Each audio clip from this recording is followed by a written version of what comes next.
Welcome to Women Igniting Change, the place to be for women leaders and decision makers who are passionate about changing the world and determined to act.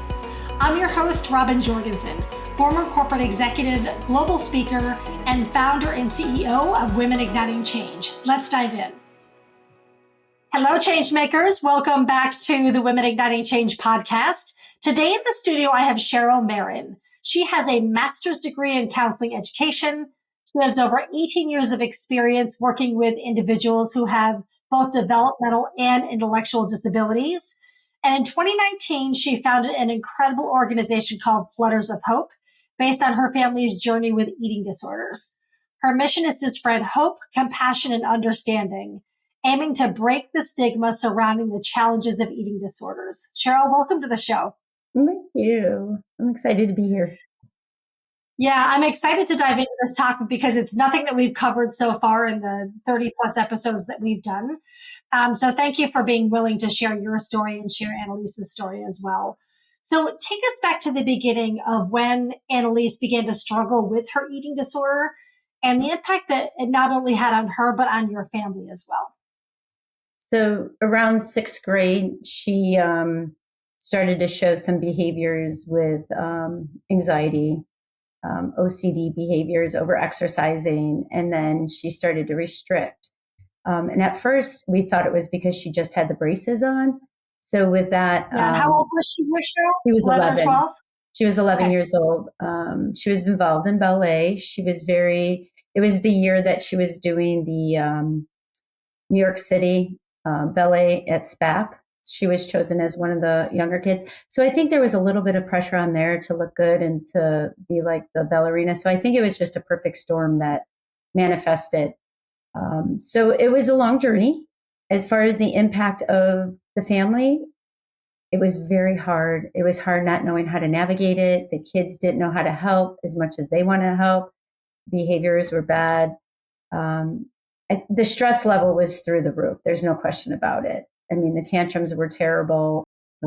Our family just was in crisis, I would say, because there was nothing that we could do with her. That has to be, as a mother, like your natural instinct is to do anything to protect your child. So I can't even imagine the helplessness that you and your husband felt, even her brothers, to not be able to help her. Yeah, we had tried to interview 40. I think there was over 40 counselors that I reached out in one day to see if they would take her, and even residential, because she was too young to go in residential.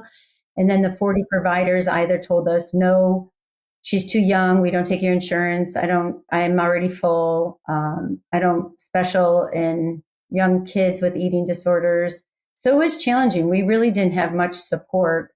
And the support we had was very limited to understanding the disease, if I may say. Yeah. So what did you do when she wasn't accepted into those residential treatment facilities? What did you do? We just utilized what little was available to us. So we had a counselor, we had a nutritionist, we had what would be called a behavioralist, but really wasn't. We had the endocrinologist, and then we had the primary, all of which was unfortunate because they weren't cohesive. They were not communicating. So each therapy was very different modalities. So we struggled with who do we listen to? Meanwhile, the eating disorder was getting extremely worse. She wasn't making any progress. So at that point, we had to let go of the counselor and the nutritionist, which, knowing what I know now, I don't think I would have ever hired a nutritionist for an 11-year-old because really the family's in charge of the nutrients. I don't think giving sessions with a child who's 11 about calories, I don't think she even knew what calories were until she started meeting with the nutritionist. So, and because counseling shouldn't even start until the brain is nourished. So that was a lot of wasted money. So if there's any advice I can give to any family, get the brain fed first, then start with the counseling. Your first priority is the refeeding first. Get them at a solid weight where you can then have some rational thinking where they can actually have real counseling progress. Yeah. You mentioned, walk us through some of the symptoms. So educate our listeners a little bit. You mentioned Annalise started to have anxiety, a little bit of OCD. What were some of the other signs that you noticed that there was something very different than what you had known her to be? She started to cook a lot of meals. try to and give us meals, but she wasn't eating it. Fascinated with the food channel, which was odd for 11-year-old. Restricting in the sense, like, instead of eating what she normally would have eat cookies, she was like, oh, I gave up sweets. Oh, I gave up meats. Or she no longer used salad dressing on her salad. So it's just slowly these behaviors are starting to manifest. Refusing to eat, saying I can't, my teeth hurt, I have a stomach ache. So there was a lot of behaviors that sort of just entered slowly, but then started to take over. And then we were down to not eating anything, not drinking anything. At one point, her brain was so irrational that if she looked at food, she thought she was going to gain weight. And like if she even saw something on a magazine, there was the ideology that she was going to gain weight. And I'm like, Annalise, if that really was the case, then we would solve world hunger, you know? So the brain is so irrational when it's not fueled properly. Right. How do you think your background in counseling education has influenced your approach, not only helping Annalise, but also helping the families that you serve through Flutters of Hope? I'm very fortunate that I had the training that I did, especially with reactive attachment disorder. So working with the Tell us a little bit more about what that is. Reactive attachment disorder is usually kids who have a lot of behaviors. They can't necessarily attach to their caretaker, whether they had trauma. So they usually have very, very big behaviors. They're very vocal with inappropriate language. They'll do anything to sabotage a relationship. They'll kick, scream, holler, anything to trigger. It's very challenging. And a lot of those behaviors that Annalise was exhibiting in the early ages or the stages of her illness was a lot like that. So at one point I'm like, all right, I'm not a mom. What would I tell my clients? How would I tell my clients to help her? So I had to remove the mother aspect and remove the emotion, which was really hard in the beginning, and be like, nope, this is what we're doing, being very matter of fact, being very structured, not taking no for an answer where she would say no all the time, and being very persistent. It was very, very hard initially trying to refeed her. We were very fortunate that we got into a study through Stanford University, who Alison Darcy had taught us how to coach her to coach. She taught us how to coach her to eat and what to look for and to know the signs and behaviors, what anticipated behaviors would expect during the refeeding. So it was very helpful. She gave us a lot of material to read. So we were very thankful that if it wasn't for her, I don't think she'd be here today. Yeah. Is it, take us through, because Annalise is now 21, yeah, is that correct? 21, yeah. Hard to believe. Yeah, so it's been 10 years. Yeah, 10 years, 10 solid years. Take us through, I mean, is it, an up-down battle? Is it super highs and low lows? Like, what's the trajectory of that decade of your experience? It's a lifelong battle. She was doing very well up until COVID. When COVID hit, then we took a slide. She lost a significant amount of weight. We gave her the ultimatum, you know how to do this. We did it once before. Her anxieties were high from not being in a structured environment, not having peers. Social media had a big impact on what she was viewing and the algorithms of all the skinny and exercise. They were obsessed on TikTok and Instagram and anything else they can get their hands on that they think is an ideal body.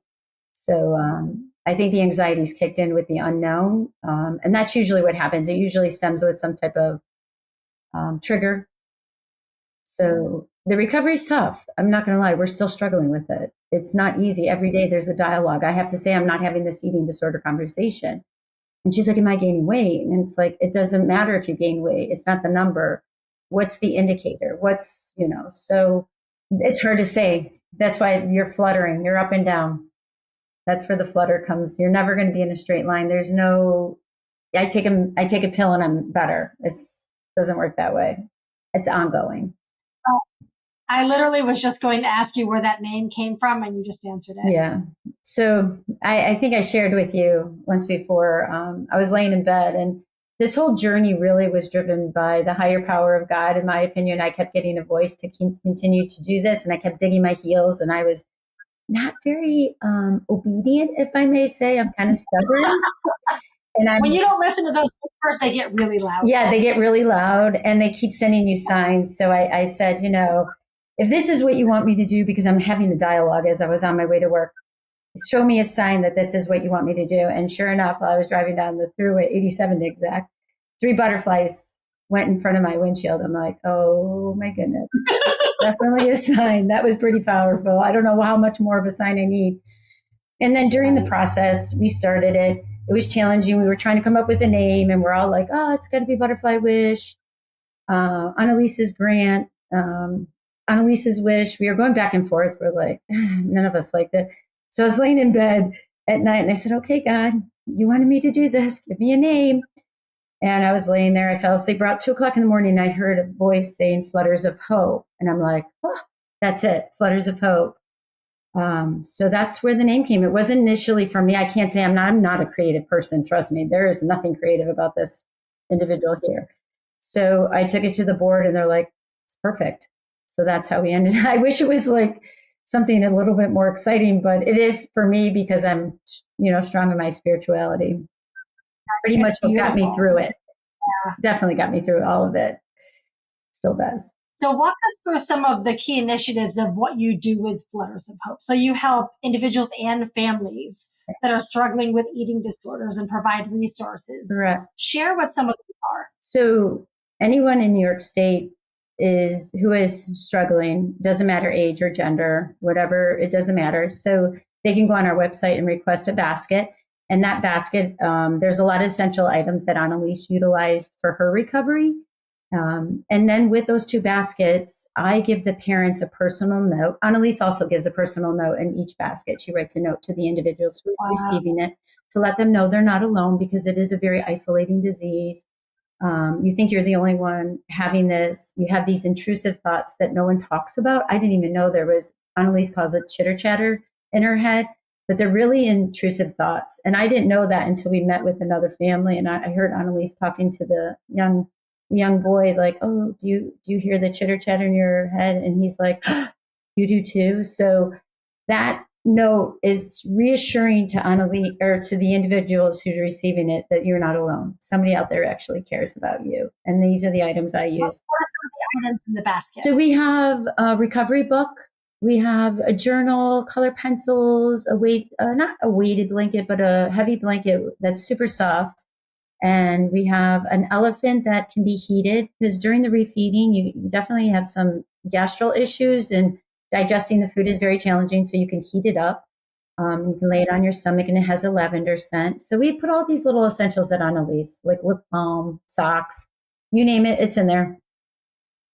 And then with amazing. Each basket, a family gets 2 books that I utilized that help me understand the disease and how to plate her food. So each family gets those 2 books. Anyone who has an individual under 18, because at that point, parents are no longer in control. Right. So say more about plating her food. What do you mean by that? During the refeeding, we would put what requirements were needing to be on her plate. So certain starches, fats, vegetables, a well-balanced meal, but we had to slowly build the quantity of her intake. We couldn't just give her a ton of food and expect her to eat it, because her body couldn't handle it. But also you have to be careful with the refeeding syndrome, which you can have electrolytes shock, where her body could really go into shock, where she could die if she gets overfed too quickly. So you have to go very slowly. Wow. Yeah. There's some complications during the refeeding. Right. And is this over the course of a couple of weeks or a couple of months? What is that time frame? It depends how long they restricted from the foods. Okay. The longer you restrict, the longer it's going to take time to heal. Yeah. And then you start to heal, and then if they start restricting again, and then the process is all over again. I mean, you put a lot of damage to the body: kidneys, liver, heart, cardiac arrest. I mean, her heart rate was below 40 at one point. So we had to go to Albany Med twice. Terrifying. Yeah, so the other thing we offer is grants. We give up to $1,000 grants to families who need financial assistance. And it doesn't matter how much money you make. I don't care if you make 300,000. This illness costs a lot of money, and it's not something you budget, and it's long term, it's ongoing, and it does add Right. up. So if it's traveling, you have to take time off of work to travel to go see your loved one in a residential, you need a hotel, you need food. All that added expenses is not something that's counted for. So we like to at least give some financial relief for families. Yeah, I love that. Mhm. So, as a society, there tends to be stigma around eating Mhm. disorders. So, how does the advocacy that you do through Flutters of Hope, how do you think that impacts broader societal attitudes and understanding of eating I think the disorders? more we're out in the community talking about it, the more people are engaging with us, asking questions. I think majority of it is people come to us and say, "Oh yeah, I have an eating disorder." A gentleman came up, a father of three, came up to me and said, "I struggle with an eating disorder as well, and thank you for doing this. I never knew this information." Other people, we have signs when we have at our race. We have signs with statistics when we go to expos. We have a lot of information to educate the public, and people dialogue with us, and you'd be surprised some of the stuff you're saying. Okay, those comments can really be detrimental, saying to their daughter, "No, don't take that, you can gain weight." But those kind of comments really, and you have to have these not gentle conversations. Like, our words are powerful, and it only takes one comment or one situation to make that light bulb go off. So it's really important that we try to educate as many people as we can. We've done a talk at Saratoga High School for the university and just gave them a ton of information for teachers, for nurses, for students, anyone who may be having to face with somebody with an eating disorder. So, what type of advice would you have either to individuals or families that are struggling with eating disorders based on your own lived experience? What can they do? So if you have the ability that your individual or loved one is trusting you, don't take no for an answer when it comes to eating. They will lie. You have to be very strong and firm.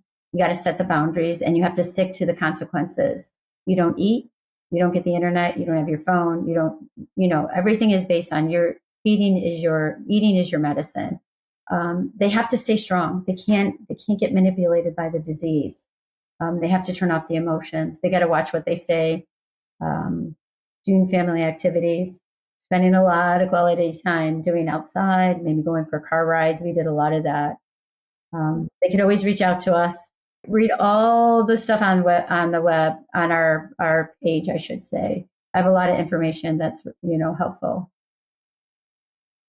That's amazing. That's great. Do you do anything around advocating for broader systemic changes in how eating orders are addressed and treated? Or is that something you're looking to Well, evolve we into? did in the past. We did work with NED, which is National Eating Disorder. We met with them down in Albany to change the imparity law. Back then, it was where anorexia and bulimia were the only eating disorder that where insurance would pay for.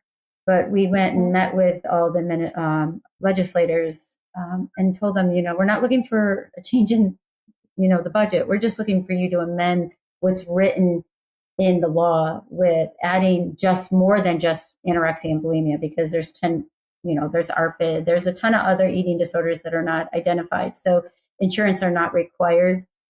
They were not required at the time, but it did pass. But we haven't really done a lot of That's advocacy. We do have an eating disorder walk coming up in Saratoga Springs where we'll carry all our information, our flyers. We have those signs that to educate everybody, and we just create dialogue. Mhm. We talk to anyone on the street. In fact, one young girl just got out of treatment, and it was her birthday, and she asked her mom if she can come to Saratoga for her birthday. And as we were coming up the hill, she was walking on the sidewalk, and her mom's like, "This is unbelievable."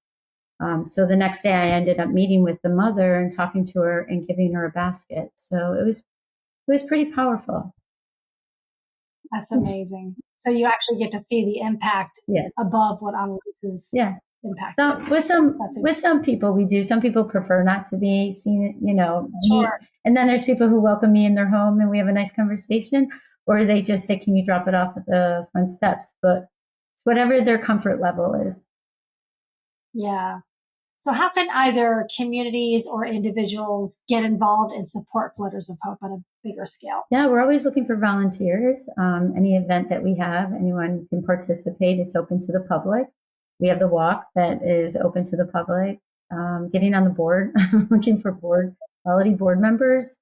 They can, just spreading the word, showing compassion, just social media is a lot. Even if they just show advocacy and tag us, Flutters of Hope, the more we can spread the word that we're out there for anyone who's suffering in New York State. We just want to show compassion. So we did a support group. It was going for a while, but the time slot wasn't as convenient for most people because of my schedule. Yeah. Schedule's tight. Yeah. It's really tight.